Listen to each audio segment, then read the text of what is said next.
Los principios de la verdad espiritual no permiten que el apelativo mujer se le aplique a una mujer sin modestia.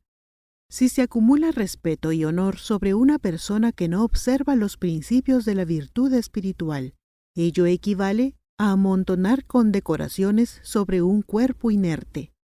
El alma que ha abandonado el cuerpo no puede disfrutar del honor que se le da al cadáver. Similarmente, si una persona que no tiene conciencia de la realidad absoluta, que no tiene noción del propósito de la reencarnación del espíritu inmortal, es coronada con fama y gloria, entonces, ¿quién obtiene felicidad y provecho de ello?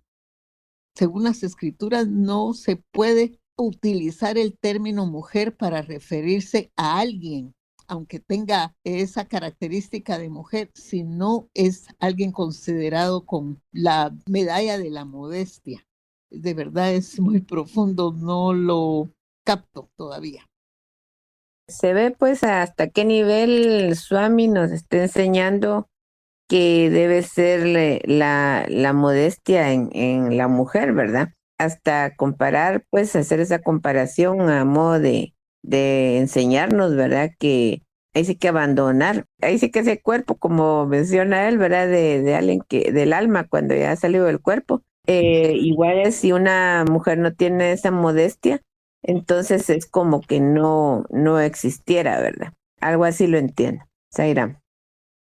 La mujer modesta no condescenderá a recibir ese tipo de basura y oropel vacuo. Más bien tratará de respetarse a sí misma, lo cual es mucho más satisfactorio. Este es un rasgo de carácter rebosante de una verdad inmutable. Esta es la característica que la convierte en la diosa de la fortuna. Por esta razón es que en la India se hace referencia a la mujer como la diosa de la prosperidad de su hogar. Si la mujer carece de este rasgo que la distingue, el hogar se convierte en una morada de corrupción de costumbres. Este párrafo me hace ver, ¿verdad? Hasta dónde dice Swami, hasta dónde nos enseña que es importante la modestia, es decir, la virtud de la mujer en el hogar y por consiguiente en la sociedad, ¿verdad? Al punto de que si esto no es así, no hay esa enseñanza de moralidad y de virtudes en el hogar. Entonces, ahí estamos viendo cómo es de importante ese valor en la mujer, ¿verdad? Zairam. Que nos dice ahí que una mujer con esa modestia no se dejará adular, ¿no? No recibirá esa halagos que no le corresponden, ¿no? Por su misma modestia, ¿no? Como dice la lectura y la diosa de la fortuna, ¿no? Para conducir un hogar, ¿no? Hace muchos años, mi hija, que es abogada, me empezó a increpar que por qué en Guatemala y en algunos países de América Latina a la mujer se le condenaba si había un adulterio. En cambio, al hombre no se le condenaba tan fuertemente. Pero entonces le expliqué que en el artículo 2 del Código Romano se hacía lo mismo. Se le condenaba el adulterio a la mujer y no hacia el hombre. Y entonces le explicaba que eso, el Código Romano, ha sido copiado verdaderamente por Occidente. Y entonces le explicaba que los romanos consideran a la mujer como el centro de la familia, como la hoguera de la familia, como ejemplo de la familia en el hogar romano. Porque cuando se rompe, decían los romanos, cuando una mujer se corrompe, como acertadamente dice el escrito, entonces el hogar se convierte en un centro de corrupción. En cambio, cuando el hombre lo hace, lo echan de la casa. Pero la mujer es el centro, según los romanos, de la familia. Y por lo tanto, ella debe ser protegida por el Código Romano. Y en Guatemala así es. Todas las pertenencias que se hacen en un hogar pertenecen, dice la ley, a la madre, a la esposa, a la que es madre de los hijos, el centro de la familia. Y así es en Italia. En Italia es más fuerte todavía. Nosotros hemos copiado del Código Romano todo eso, porque la mujer es la más grande maravilla que existe dentro del hogar. Zaira. Swami en este párrafo le da una importancia al papel de la mujer, ¿no? Y estoy de acuerdo en que no solamente es que la mujer sea modesta, en realidad es que el hecho de que la mujer sea virtuosa y que en India se haga referencia a la mujer como la diosa de la prosperidad del hogar, ya dice mucho, ¿no? O sea, la mujer es el centro de todo lo que pasa en la casa y si no hay virtud en la mujer, todo se corrompe, ¿no? Toda la familia, todo lo que rodea a la mujer. En este capítulo, Baba le está dando una importancia clave a la virtud a través de la modestia a la mujer. En realidad es una serie de virtudes que hace que la mujer en su papel de madre, hija, abuela, tía, tenga un rol importante en lo que es el direccionar a la familia, ¿no? El hijo varón siempre sigue el ejemplo del padre, no el consejo del padre, sino que el ejemplo del padre. En el caso de mi hijo varón, yo siempre le insistía en que tenía que tener una carrera ad hoc y me dijo, yo voy a ser economista como tú y hoy tiene un puesto muy alto en un banco. Los hijos tienen razón de seguir el camino del padre, equivocado o no, es la bandera del hogar y la antorcha del hogar, pero los hijos irán siempre vinculados al padre. Lo he visto antropológicamente, mucho más ahora en este planeta, en este mundo y en esta Guatemala. Zaira. La mujer es el pilar, el sostén del hogar y de la religión. Las mujeres poseen una aptitud natural para la fe y el esfuerzo espiritual. Las mujeres con devoción, fe y docilidad pueden guiar a los hombres por el sendero espiritual y la práctica de las virtudes sagradas. Se levantan temprano, antes del alba, limpian el hogar y, después de bañarse y asearse, se sientan un rato a invocar el nombre de Dios y meditar. Yo pienso que Swami plantea la situación ideal de cómo debemos ser las mujeres. Sin embargo, insisto en que la virtud es un, como dicen, un grupo, un complejo de características positivas que permiten que un hogar funcione en forma adecuada, hasta donde sea posible. No siempre las madres pueden influir al extremo de orientar espiritualmente a sus hijos. Sin embargo, siempre será un ejemplo cuando los hijos están, hombre o mujer, tienen alguna tribulación, ¿a quién acuden primero? A la madre. Y el consejo que le da las mamás de verdad es tan desinteresado y los hijos se sienten comprendidos y aceptados. Zairam. Hace dos reuniones cabalmente se hablaba de ese papel espiritual predominante generalmente que tiene la mujer en el hogar. La mujer es más dada y más afín a lo espiritual. Y desde ese punto, pues, es quien genera en el resto de la familia y por eso mismo quien lleva la prosperidad en todo sentido, no solo lo económico, al hogar, ¿verdad? Ese creo que es el punto de este párrafo, ¿verdad? La espiritualidad, que a la mujer se le hace más fácil en comparación al hombre, ¿verdad? En cuanto a los modelos, psicológicamente hablando, sí, el modelo para el hombre es el papá, el modelo para la mujer es la mamá. Por eso es que un hombre que ha tenido un padre irresponsable a estar en un hogar, luego a hacer otro, luego a irse a otro, los hijos varones crecen con ese modelo. No es que el 100% de las veces vayan a tener la misma actitud, pero yo diría sí un 70%, ¿verdad? Si hablamos en porcentajes, porque ese es el modelo que tuvieron de padre. Entonces, ahí podemos ver esos patrones que psicológicamente se siguen, no se heredan, se aprenden, ¿verdad? Pero en cuanto a lo que se refiere al párrafo, espiritualmente hablando, sí, Baba lo vuelve a recalcar. Las mujeres somos más dadas a lo espiritual y generamos generalmente lo espiritual en el hogar. Zaira. Visto en nuestra sociedad que las mujeres son más dedicadas a la espiritualidad, encabezan regularmente eso en la mayoría de hogares, no poco o mucho, pero lo demuestra. Zaira. En este párrafo se reafirma, ¿no?, el tema importante del hogar, el pilar que es la mujer, ¿no? Y menciona el aspecto de la inclinación, el aspecto de la fe religiosa, ¿no? La religión, la actitud natural de la mujer con respecto a la fe, a su devoción. Inclusive menciona el tema del sendero espiritual, ¿no? Resalto aquí en este párrafo el hecho cultural de India, ¿no? Porque Baba hace referencia al modelo de la mujer desde el punto de vista donde él está ubicado, ¿no? Físicamente, la India. La cultura en la India tiene, digamos, mucho tiempo puntualizando el tema de la mujer en función de su virtud, en función de lo que le toca en el hogar. Pero muy especialmente en India hay una cultura espiritual muy fuerte donde ya la mujer inclusive, algo que nos parece extraño a nosotros, ¿no?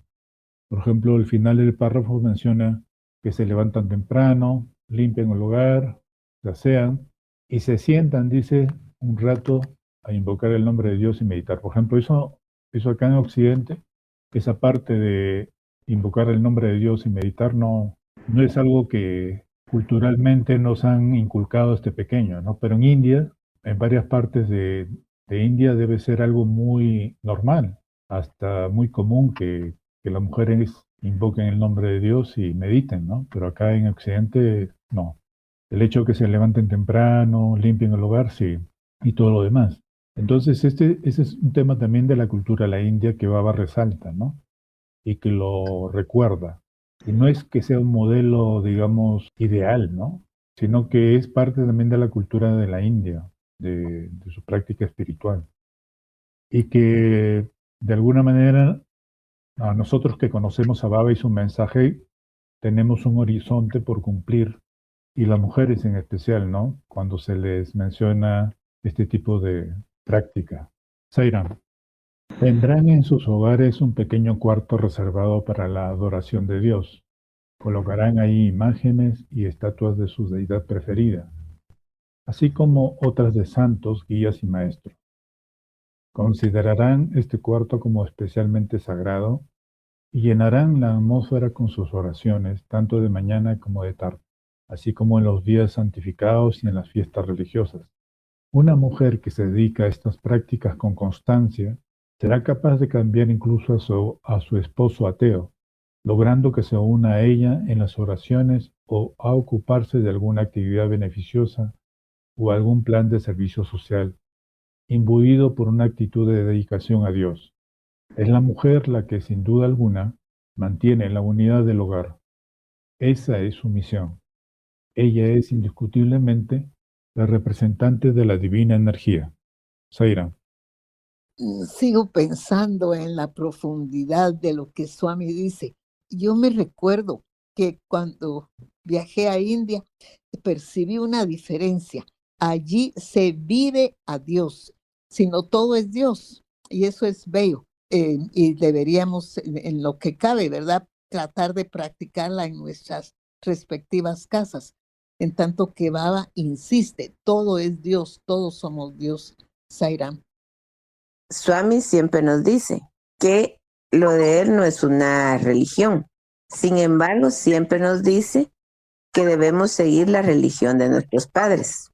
Él nos llama a eso. O sea, la religión finalmente sí es un camino para vivir la espiritualidad. En mi casa, por ejemplo, nosotros seguíamos cabalmente a mi mamá, ¿verdad? En lo católico.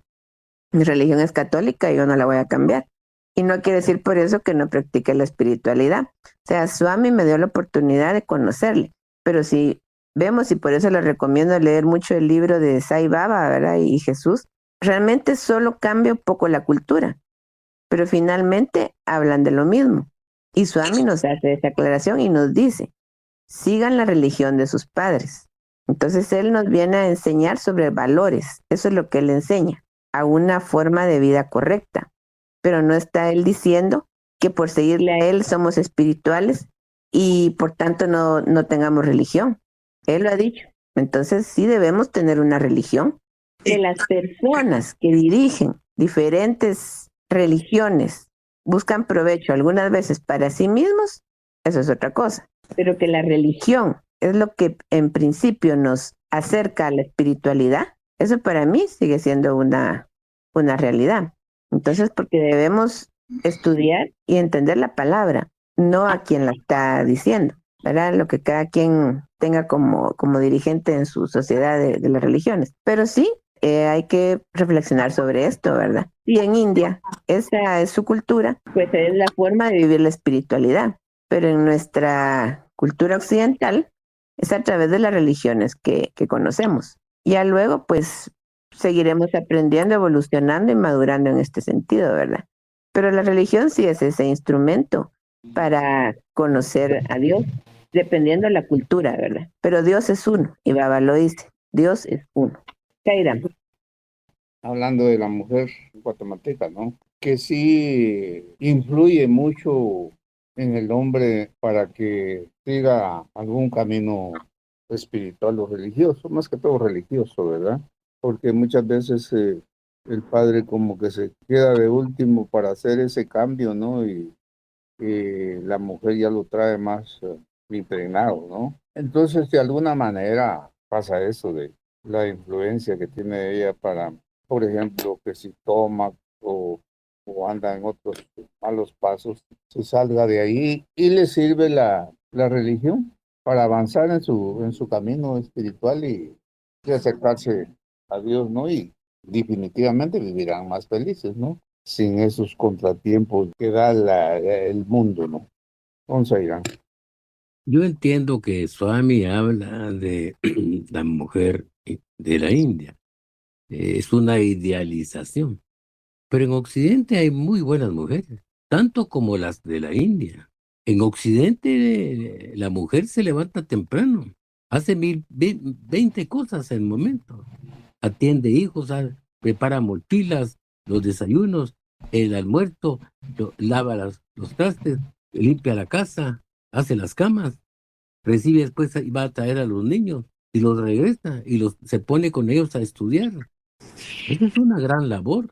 Es cuestión de interpretación de Oriente con Occidente. Occidente están muy buenas mujeres, muy buenas madres, que cumplen con su deber. Y meditar también significa pensar en Dios. Esto es importante.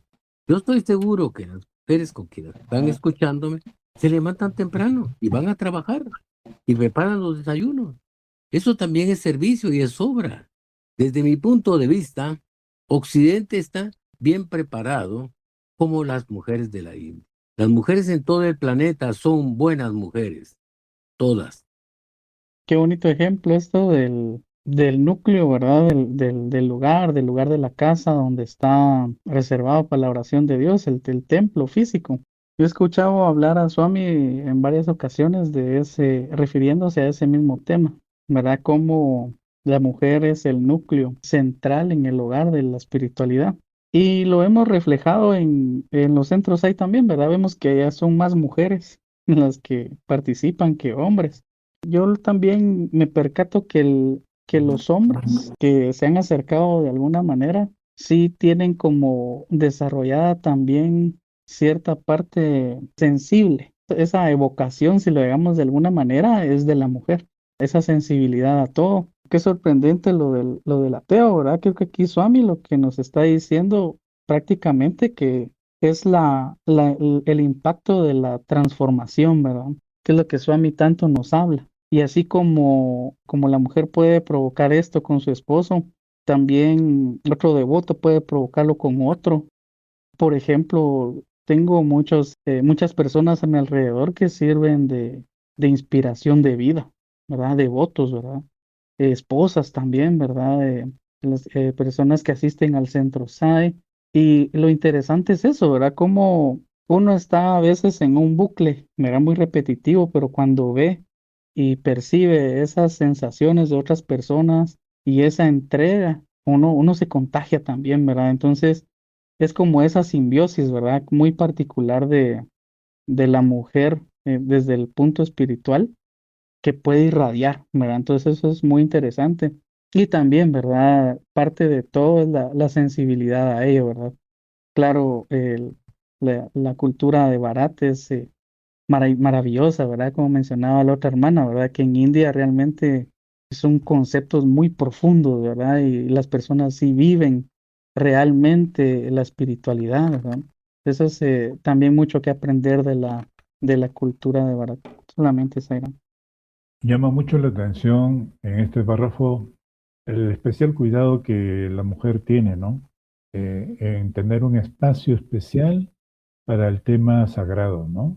Para sus oraciones, un cuarto, dice, especialmente para dedicarse al tema de la oración, de la santificación, el hecho de ponerse, estar al tanto de los días santificados, de las fiestas religiosas, ¿no?